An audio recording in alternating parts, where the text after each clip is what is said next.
Welcome to Gyanshree education tutorial. Here I am Shweta Arora. आज में हम आपके लिए लेकर आए हुए हैं सीटेट के क्वेश्चन आंसर्स, जो कि बहुत ही ज्यादा इंपॉर्टेंट हैं। अभी सीटेट का एक्सटेट का एग्जाम्स हेल्ड होने वाले हैं, तो हम उसके लिए कुछ 20 क्वेश्चंस लेकर आए हुए हैं, जिसके अंदर से मैं होप करती हूँ कि आपके 10 या 15 क्वेश्चंस बन सकते हैं या फिर इससे मिलते जुलते बन सकते हैं। इसके हम एक्सप्लेनेशन देंगे ताकि अगर इससे मिलते जुलते भी आ रही हैं तो आप इजीली उसको करेक्ट कर सके। राइट फ्रेंड्स, क्वेश्चन नंबर 1 कहता है the best method to study growth and development of the child is. अब हम यहाँ पर ये बात कर रहे हैं कि ऐसा कौन सा बेस्ट मेथड है। मेथड तो मैंने चारों के चारों लिख रखे हैं, लेकिन हमने यहाँ पे फाइंड आउट करना है कि हमारा बेस्ट मेथड कौन सा है, किसके लिए, चाइल्ड की ग्रोथ एंड डेवलपमेंट के लिए। ठीक है, मतलब वो बच्चा कैसे बड़ा हो रहा है और उसके डेवलपमेंट के अंदर कौन कौन से फेजेस आते हैं। फेजेस ये सारे के सारे आते हैं, लेकिन हमने बेस्ट वन चूज करना है। तो ऐसे क्वेश्चन थोड़ा सा कंफ्यूज करने के लिए आते हैं, तो हमने कंफ्यूज नहीं होना है। हमने बिल्कुल सिंपल सा स्ट्रेट सा आंसर हमको मिल रहा है। फर्स्ट ऑप्शन में आता है psycho analytical method. Psycho analytic method means मनोविश्लेषण प्रणाली। अब इसके अंदर हमने क्या करना है, साइकोलॉजी का कोई भी काम नहीं है हमारे इसके अंदर। बच्चा ग्रो कर रहा है तो साइकोलॉजी का कोई इफेक्ट नहीं आ रहा है। इसके बाद आता है हमारे पास कंपैरेटिव मेथड। कंपैरेटिव मेथड हम सोच सकते हैं कि आंसर आ सकता है, लेकिन मेरा ये आंसर रॉन्ग है। ये आंसर रॉन्ग है क्योंकि इसके अंदर मैंने हिंदी लिख रखी है। कंपैरेटिव मीन्स इसका होता है तुलनात्मक।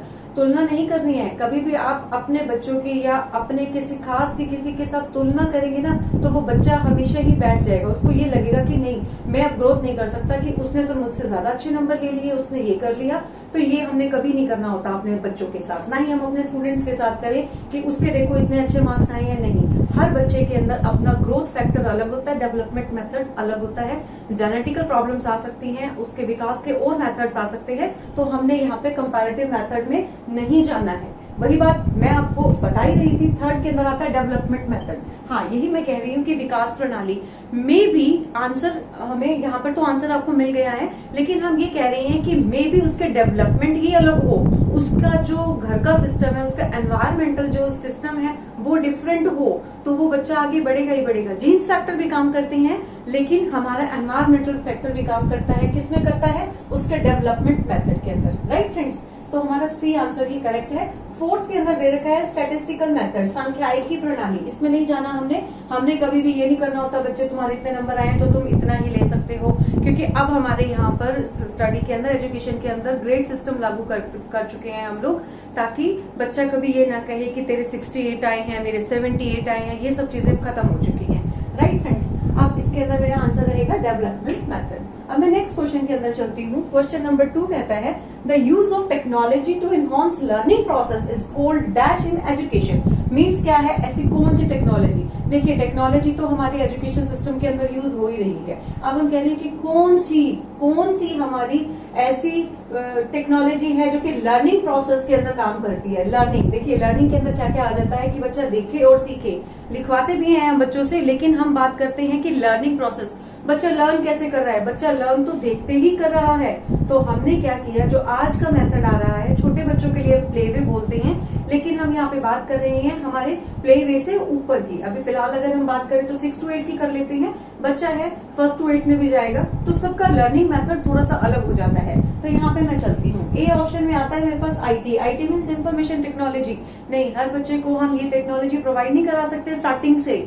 उसके थ्रू हम एड्स के थ्रू जरूर प्रोवाइड करा सकते हैं। जैसे हमने वहां पर प्रोजेक्टर लगा दिया, हमने वहां पे कंप्यूटर लगा दिया, लेकिन ये नहीं कि लगा दिया तो बच्चे ने सीख लिया। No, this is the wrong answer. उसके बाद हम चलते हैं ICT। ICT मेरा बिल्कुल करेक्ट है। क्यों करेक्ट है? एक तो मैंने यहाँ पे देखिए, यहाँ पर ये इसकी ग्रीन पेन से यहाँ पे मेंशन कर दिया है, लेकिन आपके आंसर के अंदर नहीं आएगा। आंसर के अंदर सिर्फ इतना ही आएगा। ICT मीन्स क्या होता है इसका? Information and communication technology. Means एक ऐसी टेक्नोलॉजी यूज करें जिसके अंदर हम इंफॉर्मेशन भी प्रोवाइड करा रहे हैं, प्लस कम्युनिकेशन भी हो रही है। अब कम्युनिकेशन किसकी हो रही है? जो भी हमें टेलीकास्ट करना है, हमारा जो भी एजुकेशन सिस्टम के थ्रू आया हुआ है वो हमने कराना है। हमारे जो सिलेबस के अंदर हमारा काम है हमने वो कराना है, प्लस हमने क्या करना है, हमने अपने बच्चों से भी पूछ के चलना है। तो हमारा कम्युनिकेशन सभी के बीच में बिल्कुल उचित होना चाहिए। तो आंसर मेरे यहाँ पर मिल चुका है मुझे, दैट इज ICT। फिर भी हम आगे चल लेंगे। सी ऑप्शन के अंदर आ रहा है इंफॉर्मेशन टेक्नोलॉजी। देखिए, इसी को ही इलेबोरेट करके यहाँ पे लिख रखा है इंफॉर्मेशन टेक्नोलॉजी, तो ये मेरा रॉन्ग आंसर मिलेगा। डी ऑप्शन में आता है आपका कम्युनिकेशन टेक्नोलॉजी। अकेले हम कम्युनिकेशन ही करते रहे बच्चे से तो बच्चा सीख नहीं सकता है, बच्चे को आपको साथ के साथ एक टेक्नोलॉजी भी प्रोवाइड करानी है, दैट इज इंफॉर्मेशन। अब इंफॉर्मेशन क्या कहती है आपको कि आपने उसको कंप्यूटर की भी जानकारी देनी है, साथ के साथ आपने उसको शेयरिंग सिखानी है। किसकी शेयरिंग सिखानी है? डेटा की शेयरिंग सिखानी है। वो किससे हो सकती है? आपके इंटरनेट से हो सकती है। और साथ के साथ आपको जो ब्रॉडकास्ट हो रहा है, आपका जो भी चैप्टर है, जो भी आपका सिलेबस है, उसके थ्रू आपका जो आंसर आएगा आईसीटी। और आप देखते भी होंगे हर एक कॉमन स्कूल जो होते हैं हमारे, उनके अंदर आईसीटी लैब्स बनी हुई होती हैं। वो स्टूडेंट्स की ही लर्निंग प्रोसेस को एनहांस करने के लिए होती है। राइट फ्रेंड्स, अब मैं चलती हूँ मेरे क्वेश्चन नंबर 3 में। क्वेश्चन नंबर 3 देखिए, इस टाइप के क्वेश्चन पेपर के अंदर एक आधा क्वेश्चन तो मिल ही जाता है। क्या है ये? Term PSRN in development employees, means development के अंदर PSRN क्या है। अब ये चारों ऑप्शंस जो मैंने लिखी है ना फ्रेंड्स, देखिए बहुत ज्यादा मिलती जुलती हैं। तो इसके अंदर क्या है, आपको कुछ लर्न भी करना पड़ेगा और एक बार आप ध्यान से देखेंगे, पढ़ेंगे कि वो टर्म्स क्या रही हैं। देखने में सारी की सारी सेम लगेंगी, लेकिन सिर्फ एक ही ठीक है, हमने उसी के ऊपर चलना है। तो देखिए, सबसे पहले आ रहा है problem solving, reasoning and numeracy. देखिए आंसर मेरा ये वाला है, मैं आपको पहले ही बता देती हूँ, आप एक बार तो इसे अपने माइंड में रखेंगे। अभी कहता क्या है? प्रॉब्लम सॉल्विंग, प्रॉब्लम सॉल्व करनी है। ऑफ कोर्स क्वेश्चन के अंदर क्या होता है, आपको जब चैप्टर कराया जाता है, एक बार तो पढ़ा दिया चैप्टर, उसके अंदर आपको लास्ट में एक्सरसाइज मिलती है। उस एक्सरसाइज को आपने क्या करना होता है? Problem solving. कुछ क्वेश्चंस मिलते हैं कि आपको सब्जेक्टिव टाइप करने हैं, कुछ आपको क्या करने होते हैं? ऑब्जेक्टिव करने होते हैं, लेकिन कुछ होते हैं खेल खेल में, प्ले वे मेथड के साथ आपको उसको सॉल्व करना होता है। तो प्रॉब्लम सॉल्विंग, ठीक है, तो ये याद रखेंगे, आपको बिल्कुल याद रखना पड़ेगा। Problem solving, reasoning and numeracy, ये याद करेंगे। रीजनिंग का भी कुछ एक कंसेप्ट आ सकता है, लेकिन अगर हम बात करें डेवलपमेंट की तो उसके अंदर आपको रीजनिंग तो मिलेगा ही मिलेगा, न्यूमेरेसी तो मिलेगी। तो मेरा आंसर तो मुझे मिल चुका है, problem solving, reasoning and numeracy. फिर भी अब इससे मिलते जुलते ऑप्शंस में हम आगे चलेंगे। बी ऑप्शन कहती है प्रॉब्लम सॉल्विंग। देखिए सेम मिल रहा है तो हम सोचेंगे कि ठीक है। आगे मिल रहा है रिलेशनशिप, रिलेशनशिप का तो कोई मतलब ही नहीं बन रहा, किसके साथ रिलेशनशिप? रॉन्ग। न्यूमेरेसी रॉन्ग, जब एक ही चीज मिल गई तो अगली तो रॉन्ग ही हो गई। फिर हम चलते हैं हमारे सी के अंदर। सी ऑप्शन हमारी कहती है perceptual skill, reasoning and numeracy. Perceptual तो हमने सोचना ही नहीं है, तो हमारे यहाँ पर ये ऑप्शन ही बिल्कुल ही क्रॉस हो जाती है।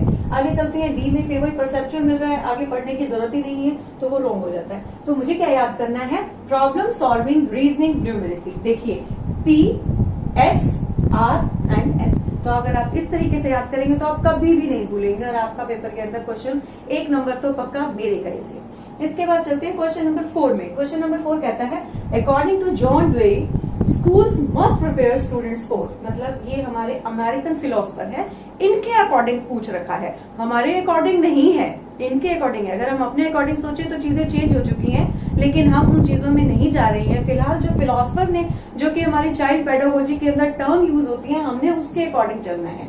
ए ऑप्शन के अंदर आ रहा है रिसर्च, बच्चे को मतलब तैयार करना है। किस चीज के लिए? रिसर्च के लिए? बिल्कुल भी नहीं। क्या हर स्टूडेंट, आप सोच के चलिए, क्या हर स्टूडेंट आगे रिसर्च में जाता है, शोध में जाता है? नहीं जाता हो, उसकी आगे लाइन डिफर हो जाती है, सोचने का मेथड ही अलग हो जाता है। ठीक है, बी ऑप्शन में चलते हैं फ्यूचर लाइफ। अब हम देखिए, सोचे तो फ्यूचर लाइफ ठीक करते हैं, लेकिन फ्यूचर लाइफ नहीं, हमें नहीं पता हमारा बच्चा आगे क्या बनेगा। 10th के बाद लाइन ही चेंज हो जाती है। न्यू एजुकेशन पॉलिसी तो हमें पहले ही कह रही है कि अब इसके अंदर सब कुछ अलग अलग होगा, वोकेशनल के कोर्सेज ज्यादा आएंगे, तो हम वहां पे बच्चे को पहले ही प्रिपेयर कर रहे हैं कि आपको इन सब चीजों के लिए आगे जाना है। ठीक है, तो सी ऑप्शन में चलते हैं present life. Yes, this is the right answer. क्यों राइट आंसर है? प्रेजेंट लाइफ को सुधारेंगे तब जाके फ्यूचर सुधरेगा। हमारे पेरेंट्स भी यही बात समझाते हैं कि आज सुधार लो, कल अपने आप सुधरा हुआ मिलेगा आपको। तो प्रेजेंट लाइफ आपको मिल रहा है, करेक्ट आंसर है। डी ऑप्शन में चलेंगे पास्ट लाइफ, बिल्कुल ही क्रॉस हो रहा है। पास्ट लाइफ को अब तो कोई भी नहीं सुधार सकता, बिल्कुल भी नहीं।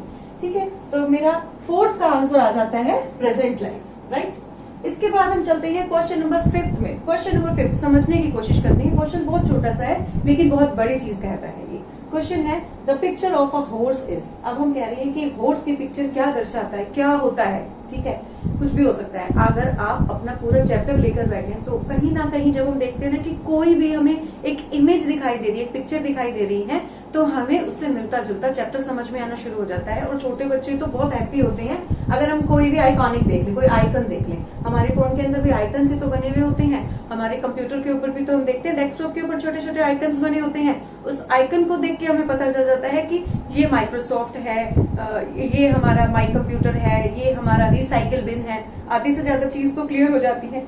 अब यहाँ पे मैं चलती हूँ अपने चाइल्ड पेडागोजी के according.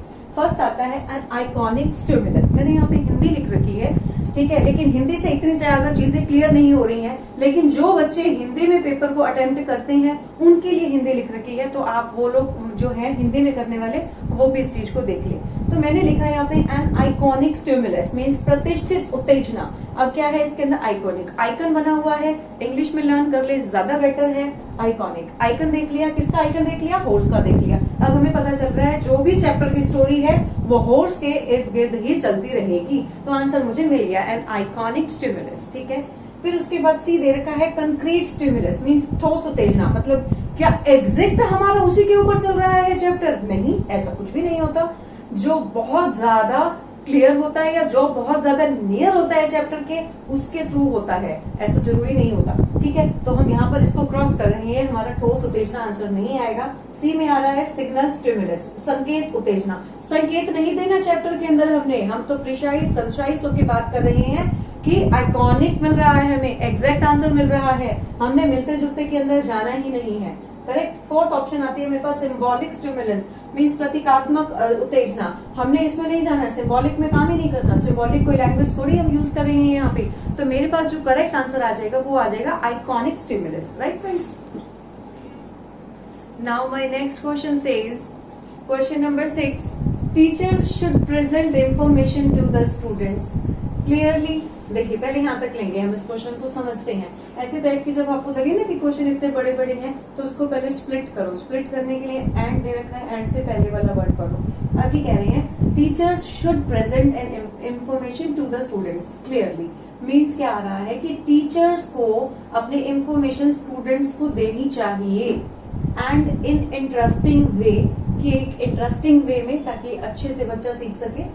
And relate this new information, और रिलेट करना चाहिए इस न्यू इन्फॉर्मेशन को टू द थिंग्स स्टूडेंट्स। अभी मैंने डैश लगा रखा है, मतलब स्टूडेंट्स को आगे वो सब चीजें जाननी चाहिए, नहीं जाननी चाहिए, अभी हम आगे देखते हैं।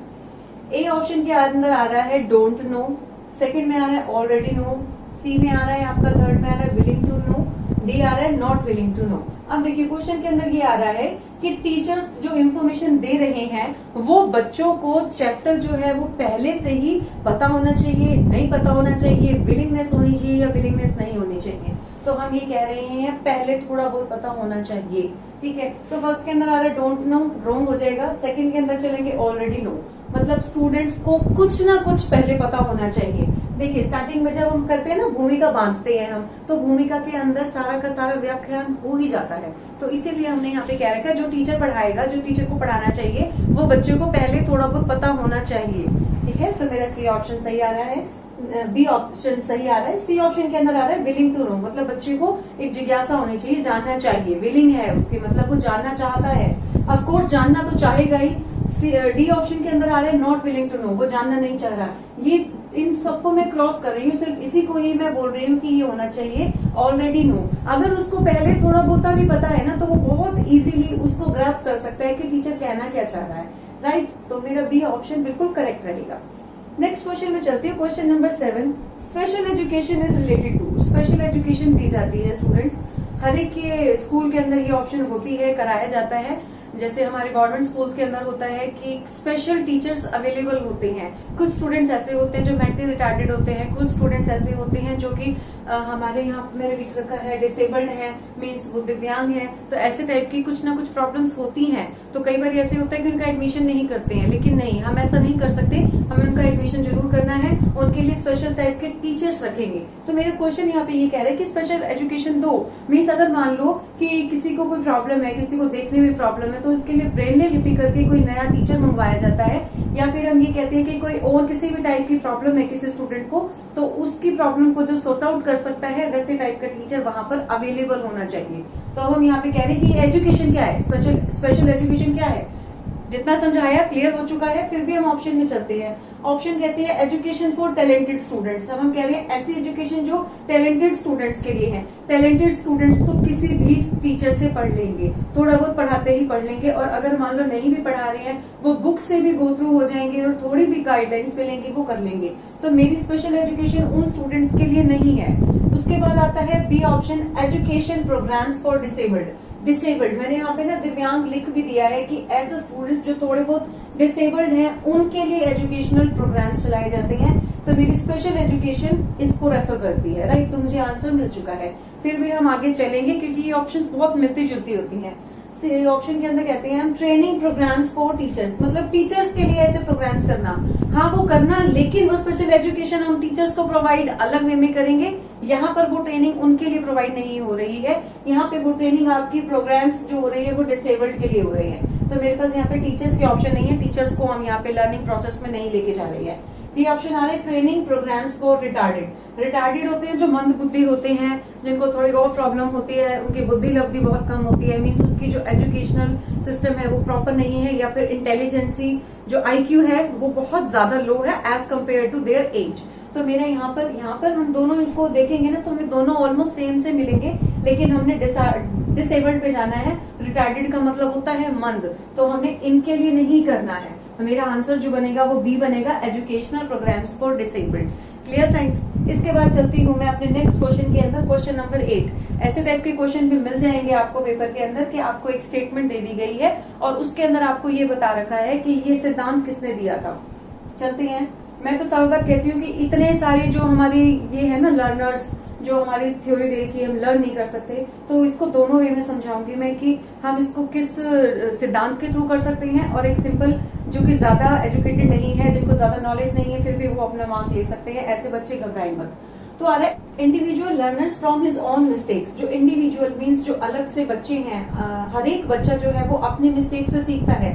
यस, जब हम छोटे थे हमें वोकैबुलरी स्ट्रॉन्ग कराने के लिए जब हमें डिक्टेशन कराई जाती थी तो हम कई बार गलत भी करते थे, नए नए वर्ड्स पता नहीं क्या क्या लिख देते थे। तो हमें जब एक बार करा दिया तो हमें समझ में आ गया। फिर अगर हम फिर से वही मिस्टेक करते हैं ना तो टीचर हमें दिखा देता है, बेटा ये देखो, आप देखो सीखो, देखो सीखो। ठीक है, तो अब आपने क्या किया, ट्रायल किया और उसको वापस आपने उसको क्या किया, एरर खुद फाइंड आउट करो। टीचर खुद बोलता था अपनी नोटबुक पकड़ो फिर से चेक करो, तो आप अपनी जो एरर्स हैं वो खुद ट्रैक करते थे। तो अब हम यही बात कह रहे हैं कि ये सारी थ्योरीज किसी ना किसी ने तो दी थी ना, वो थ्योरीज जिसने दी थी वो हमारे नाम मैंने लिख रखे हैं, लेकिन हमने वो लर्न नहीं करने फिलहाल। तो पहला आ रहा है मेरे पास इंस्ट्रूमेंटल कंडीशनिंग। ये नहीं होता मैंने, लेकिन यहाँ पर लिख रखा है B.F. स्किनर ने ये सिद्धांत दिया था। आप ये जरूर याद कर सकते हैं। अब ये 4 जो मैंने ये सिद्धांत के यहाँ पे नेम लिख रखे हैं ना इन ऑथर्स के, उसके थ्रू भी 4 क्वेश्चन और बन सकते हैं, तो और आप क्वेश्चन अच्छे से लर्न कर सकते हैं। बी ऑप्शन में चलते हैं इनसाइट। इनसाइट थ्योरी होती है वो वोल्फगैंग कोहलर ने दी थी, तो मेरे पास ये रॉन्ग है क्योंकि इसका इसके साथ कोई मीनिंग नहीं बन रहा है। मैंने बोला ना कि आप लोग खुद भी समझ सकते हैं। अब सी ऑप्शन में आइए, आपको आंसर देखते ही समझ में आ रहा है। जिसने ये थ्योरीज नहीं भी पढ़ रखी ना, स्टिल ही और she can know the answer.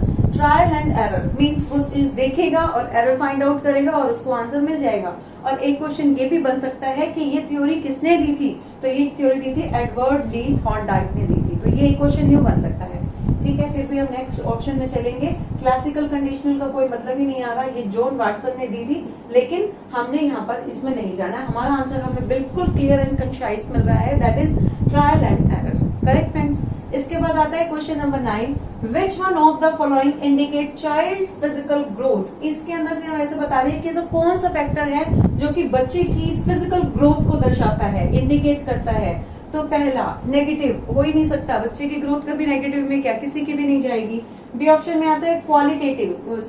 Quantitative के अंदर होता है मात्रात्मक। यस, ये आंसर मुझे मिल रहा है। फिजिकल ग्रोथ की बात हो रही है। फिजिकल ग्रोथ जो है, ग्रोथ का मतलब ही अपने आप में होता है बढ़ना। अब जब बढ़ रहा है तो कैसे देखोगे कि बढ़ रहा है, वो बढ़ने का मतलब क्या है, उसकी हाइट है सेंटीमीटर्स में बढ़ेगी, उसका वेट जो है वो केजीज में, ग्राम्स में, किलोग्राम्स में बढ़ेगा।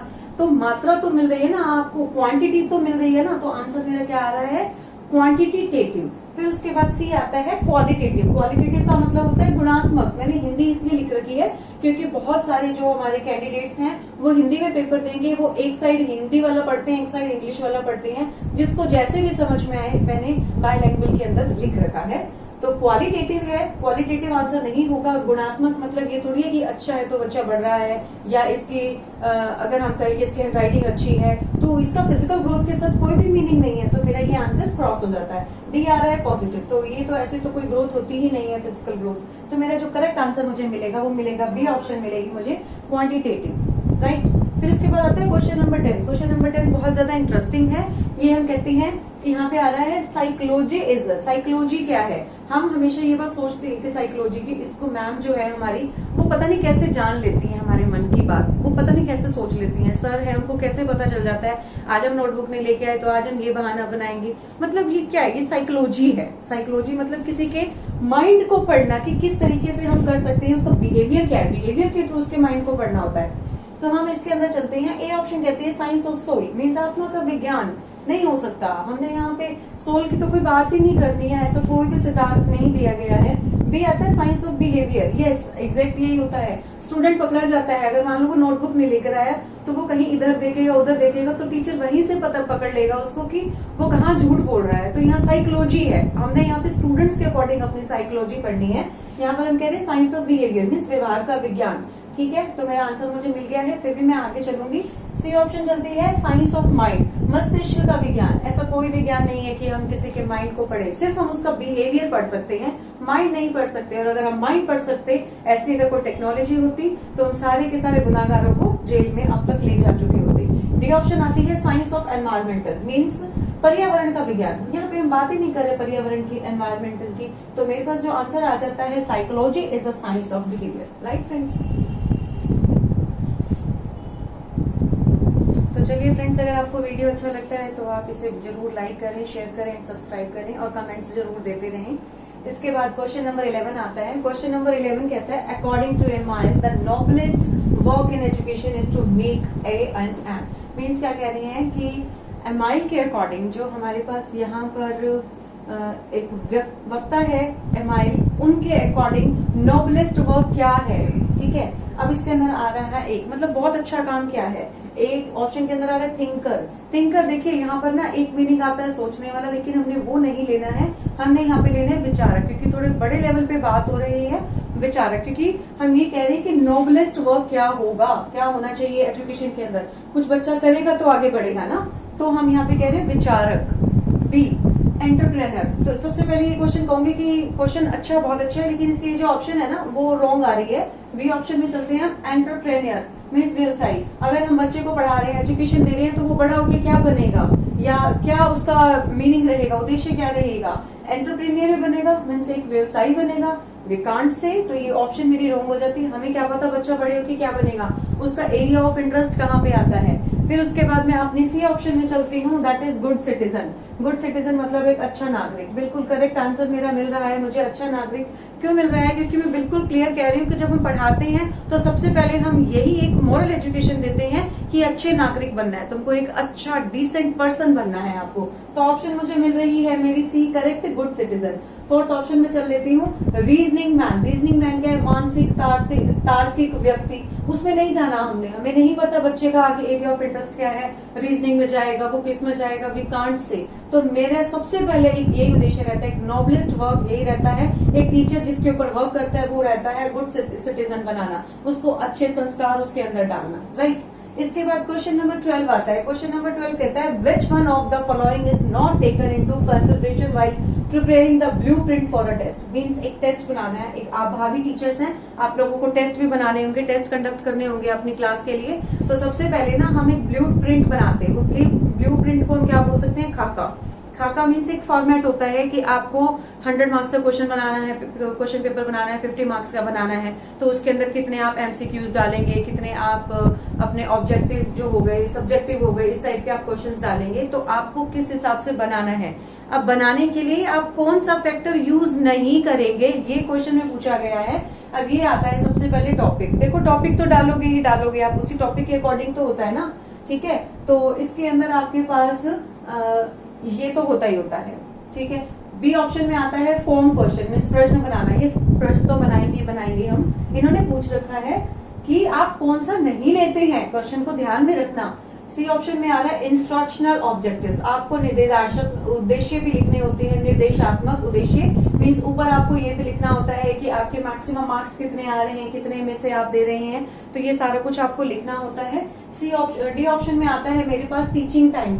तो राइट आंसर आपके पास आएगा टीचिंग टाइम, कि उसको आप लेते नहीं हैं अपने ब्लूप्रिंट के अंदर, ठीक है, उसके अंदर ये सारी चीजें लेते हैं। पूछ रखा है क्या चीज नहीं लेते हैं, तो यहाँ पर आता है आपका टीचिंग टाइम। क्लियर। अब इसके बाद क्वेश्चन आता है which is not a factor of motivation. Motivation के अंदर ये इनमें से कौन सा फैक्टर नहीं है। सबसे पहले आता है, मतलब मोटिवेशन क्या होता है, किसी को प्रोत्साहन देना कि कैसे वो काम करे आगे, मोटिवेशन देना। जैसे आप टीचर्स बनेंगे तो आप बच्चे को बोलेंगे कि हाँ बेटा अच्छा कर रहे हो, चाहे वो अच्छा नहीं भी कर रहा है, उसको आप एकदम ये नहीं कहेंगे रियलिटी में नहीं आप अच्छा नहीं कर रहे, आप कर भी नहीं सकते, ऐसा नहीं बोल सकते। आपको हमेशा मोटिवेट करना है स्टूडेंट्स को, तभी बच्चे आगे काम करते हैं। क्योंकि हम यहाँ पे बच्चों की बात कर रहे हैं, तो अगर बड़ों की भी बात करें तब भी यही होता है। फिर उसके बाद आता है ए प्राइज। बच्चों को प्राइज देते हैं, मीन्स छोटे बच्चे होते हैं तो उनको टॉफी का लालच देते हैं, थोड़े से और बड़े होते हैं आप उसको स्टेशनरी गिफ्ट करते हैं, मीन्स बच्चों को कुछ ना कुछ प्राइज देते हैं। ठीक है, तो ये है आपके पास, इससे आप मोटिवेशन दे सकते हो। बी आता है इंसेंटिव। इंसेंटिव मतलब प्रोत्साहन देना, प्रोत्साहन करना, उसको क्लास में उसके लिए क्लैप करवाना, उसके लिए बोलना थोड़ा बहुत कि हाँ बहुत अच्छा किया आपने। सी ऑप्शन आता है प्रेज। प्रेज मतलब तारीफ करना, तारीफ कर रहे हो, प्रोत्साहन दे रहे हो कि आगे बढ़ो, और प्रेज कर रहे हो, तारीफ कर रहे हो कि यस यू डिड वेल, आपने बहुत अच्छा किया। डी आता है प्रैक्टिस। प्रैक्टिस मतलब अभ्यास। अभ्यास से आप कोई मोटिवेट थोड़ी कर रहे हो स्टूडेंट को। तो जो मेरे पास मैंने यहाँ पे क्रॉस करा है वो क्रॉस इसलिए किया है कि प्रैक्टिस यूज नहीं होगा, लेकिन अगर मैं बात करूं मेरे सही आंसर की तो मेरा सही आंसर प्रैक्टिस ही आएगा।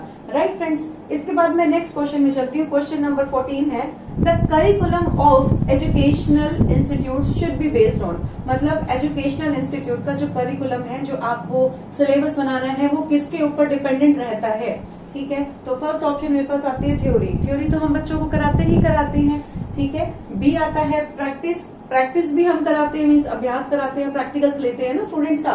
सी ऑप्शन में आता है थ्योरी एंड प्रैक्टिस। तो राइट आंसर मुझे मिल रहा है कि मुझे थ्योरी भी करानी है एज वेल एज मुझे उसका प्रैक्टिकल भी लेना है, और उसी को ही मैंने यहाँ पे प्रैक्टिस लिख रखा है। जो न्यू लेटेस्ट टर्म्स है उसके अंदर प्रैक्टिस लिखा जाता है फ्रेंड्स। इसके बाद आता है फोर्थ ऑप्शन मेरे पास आ रही है थ्योरी, प्रैक्टिस एंड रिसर्च। इसके अंदर क्या है, सिद्धांत, अभ्यास एंड शोध। शोध में नहीं जा रहा है, छोटे बच्चे कभी भी इसमें नहीं जाएंगे। उनका एरिया ऑफ इंटरेस्ट हम जनरेट करके एक्सरसाइज उसके एनालाइज करके, और उसको जब वो बड़ा हो जाएगा आफ्टर पीजी वो रिसर्च में जाएगा। ठीक है, तो मेरे पास आंसर जो आएगा वो है थ्योरी एंड प्रैक्टिस। इसके बाद मेरा क्वेश्चन नंबर 15 कहता है what is the stage from 2 to 8 years old। 2 to age को हम क्या बोलते हैं। देखिए फ्रेंड्स, मैं पहले बता देती हूँ, इसको हम बोलते हैं प्री चाइल्डहुड। फिर भी अगर आपको थोड़ा सा और डिटेल में पढ़ना है तो जो मेरा प्रीवियस लेक्चर था सीटेट का चाइल्ड पेडागोजी के ऊपर, आप उसको गो थ्रू कर सकते हैं। उसके अंदर मैंने काफी डिटेल में बता रखा है ये। तो मेरे पास आंसर मुझे मिल रहा है प्री चाइल्डहुड 2 to 8। और बी ऑप्शन के अंदर ये एजेस दे रखी हैं। इन्फेंसी मतलब बहुत छोटा बच्चा होता है 0 to 2 years का।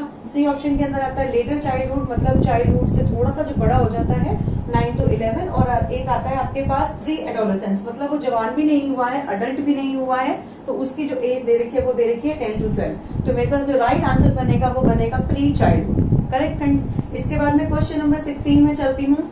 विच one doesn't indicate child's emotion. इनमें से क्या चीज ऐसी है जो बच्चे के इमोशन को, बच्चों के संवेग को नहीं दिखाती है। नोट के ऊपर जरूर ध्यान देना, क्योंकि ये जो क्वेश्चंस होते हैं नोट वाले कंफ्यूज करते हैं।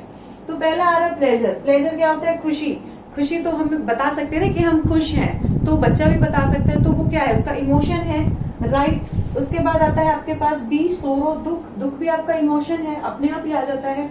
बी ऑप्शन में आता है क्यूरियोसिटी, मीन्स उसकी जिज्ञासा, ये भी इसका इमोशन है। वो भी ऐसे सीखना चाहता है कि मेरे को कुछ नया सा मिल रहा है, वो भी इसका इमोशन में आ जाता है। डी आता है टॉलरेंस, सहनशीलता। इससे हमें नहीं पता चलता कि बच्चे कितना सहन कर रहे हैं, हमें नहीं पता। तो फ्रेंड्स, मैंने यहाँ पे क्रॉस सिर्फ इसलिए कर रखा है कि वो इसके चाइल्ड के इमोशन के अंदर नहीं आता है, लेकिन जो हमारा क्वेश्चन के अकॉर्डिंग आंसर बनेगा वो टॉलरेंस ही बनेगा। Clear friends? Yes friends, video अगर अच्छा लगे तो उसे लाइक करें, सब्सक्राइब करें, शेयर करें एंड कमेंट जरूर करें।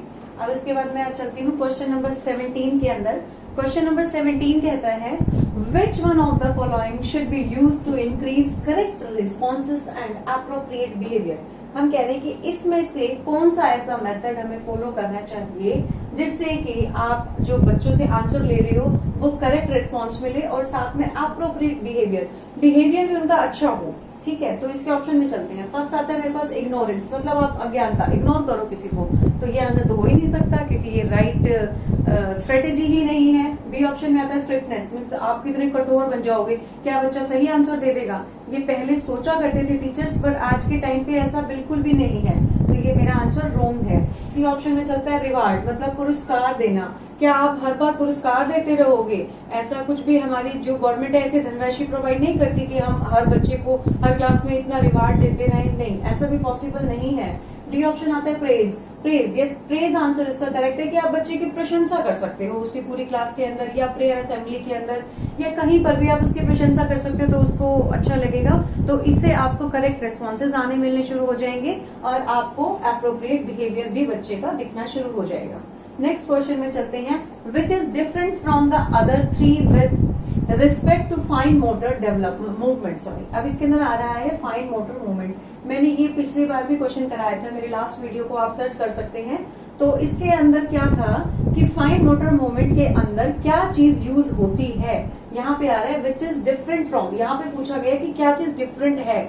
तो फाइन मोटर में एक बार फिर से बता देती हूँ, फाइन मोटर के अंदर क्या होता है, हमारी बिग मसल्स होती हैं और हमारी स्मॉल मसल्स होती हैं। जो स्मॉल मसल्स होती है ना, वो हमारे अंदर, मतलब ये जो नसें होती है ना, इसके भी बहुत पतली पतली सी वेन्स जा रही होती हैं, उसके ऊपर काम करना होता है। वो हम स्टार्टिंग से ही बच्चे को काम कराना शुरू कर देते हैं।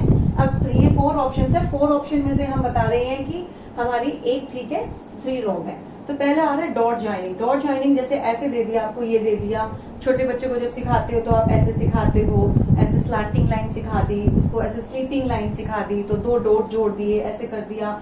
ए सिखाना है तो आप ऐसे करके सिखाओगे, ऐसे करके, तो वो ऐसे सीखेगा। ठीक है, फिर बी ऑप्शन आता है आपके पास डिक्टेशन। तो डिक्टेशन के अंदर क्या है, बोल कर लिखवा रहे हो आप, तो वो जब लिख रहा है तो क्या है, उसकी फाइन मोटर्स जो स्किल है वही तो डेवलप हो रही है, तो वो भी फाइन मोटर के अंदर आ रहा है। सी ऑप्शन में आता है हैंड राइटिंग। हैंड राइटिंग भी क्या है, जब हम बोल देते हैं बच्चे को कि 1 पेज लिख के आओ, तो उसके अंदर भी क्या होता है, उसकी फाइन मोटर्स ही तो डेवलप हो रही है। फिर डी आता है मेरे पास separation of fruits and vegetables. छोटे बच्चे को अगर कहो कि ये फ्रूट्स अलग कर दो, इसमें से एक बाउल दे दो और उसके अंदर से बोलो कि फ्रूट्स अलग कर दो, वेजिटेबल्स अलग कर दो, तो उसके अंदर हमारी फाइन मोटर्स कहाँ काम हो रही हैं, कुछ भी उनका काम नहीं हो रहा। तो मेरे पास राइट ऑप्शन ये रहेगा, separation of fruits and vegetables, correct. Question number 19 में चलते हैं, the most important quality of an effective teacher. अब हम कह रहे हैं कि टीचर की, एक इफेक्टिव टीचर वो कब बनेगा। ऑप्शन दे रखी है कि क्या क्वालिटी होनी चाहिए। First option fancy hand writing, मतलब कि बहुत सुंदर सुंदर लिख दो, तो बहुत सुंदर सुंदर तो कोई भी लिख सकता है अगर उसके फाइन मोटर्स डेवलप हैं तो ये आंसर मेरा क्रॉस हो जाएगा। बी ऑप्शन में है स्ट्रिक्ट डिसिप्लिन, या टीचर आए तो बहुत डिसिप्लिन में रहे, बहुत स्ट्रिक्ट रहे, मारता रहे, डंडे मारता रहे, या हर टाइम उसको पनिश करता रहे, तो वो कोई इफेक्टिव टीचर थोड़ी है। उससे हम लर्निंग क्या प्रोसेस, कुछ भी लर्निंग नहीं हो रहा, तो ये रॉन्ग हो जाएगा। इसके बाद चलते हैं हम सी, good rapport with the students, मतलब स्टूडेंट्स के साथ एक वो अच्छा घनिष्ठ संबंध बना ले, तो ये रॉन्ग हो जाती है। ऐसा नहीं करना होता कि बच्चों के साथ आप कोई रिलेशनशिप बनाने नहीं जा रहे हो, आप बच्चे को अच्छा सिखाना चाहते हो, लेकिन उसके लिए ये जरूरी नहीं कि आप उनके साथ घनिष्ठ होते चले जाओ, बहुत ज्यादा फ्रैंक होते चले जाओ, आप अपने रिस्पेक्ट हमेशा के लिए गवा देंगे। फिर उसके बाद आता है D, a good motivator. Yes, answer तो ये है गुड मोटिवेटर, कि वो मोटिवेट करके बच्चे से काम करवा रहा है। तो मेरे पास आंसर क्या मिल जाएगा, इफेक्टिव टीचर का अ गुड मोटिवेटर, करेक्ट। इसके बाद मैं अपने वीडियो के लास्ट क्वेश्चन में चलूंगी। लास्ट क्वेश्चन मेरा ये कहता है, I spent my childhood days in Shimla. मैंने अपने चाइल्डहुड के जो डेज थे वो शिमला में बिताए। रिमेम्बरिंग दिस इज, इससे क्या रिमेम्बर हो रहा है, इससे क्या रिमेम्बर हो रहा है, सोच के देखो आप कि एक एपिसोडिक कुछ कि हाँ भाई मैं वहां पर गया था, मैंने ऐसे ऐसे किया, हम ऐसे रूम में स्टे किया, तो सब कुछ आपको ऐसे सब कुछ याद आ जाएगा कि एक एपिसोड मेमोरी होती है ये। तो इसके अंदर हम चलेंगे, एपिसोड बोलते ही आपको एपिसोडिक ढूंढना है। ए आ रहा है लॉन्ग टर्म, रॉन्ग हो जाएगा। बी में चलेंगे प्रोसीजरल, नहीं कोई प्रोसीजर थोड़ी है। फिर उसके बाद आता है सी, प्रोसीजर एपिसोडिक के अंदर जा रहा है, तो मेरे पास करेक्ट आंसर मुझे मिल रहा है एपिसोडिक मेमोरी। फिर डी आ रहा है सिमेंटिक मेमोरी, तो आंसर मुझे मिल गया है मेरा करेक्ट एपिसोडिक मेमोरी। तो फ्रेंड्स ये मेरे आज के 20 क्वेश्चंस थे। होप है जल्दी ही हम और क्वेश्चंस लेकर आएंगे, तो हमें होप है कि इसमें से बहुत सारे क्वेश्चंस आपके CTET, STET, REET, UP TET के अंदर आ जाएं। तो अगर आपको मेरा ये वीडियो अच्छा लगता है तो प्लीज आप इसे लाइक करें, शेयर करें, सब्सक्राइब करें एंड कमेंट जरूर करें। Okay, thank you friends.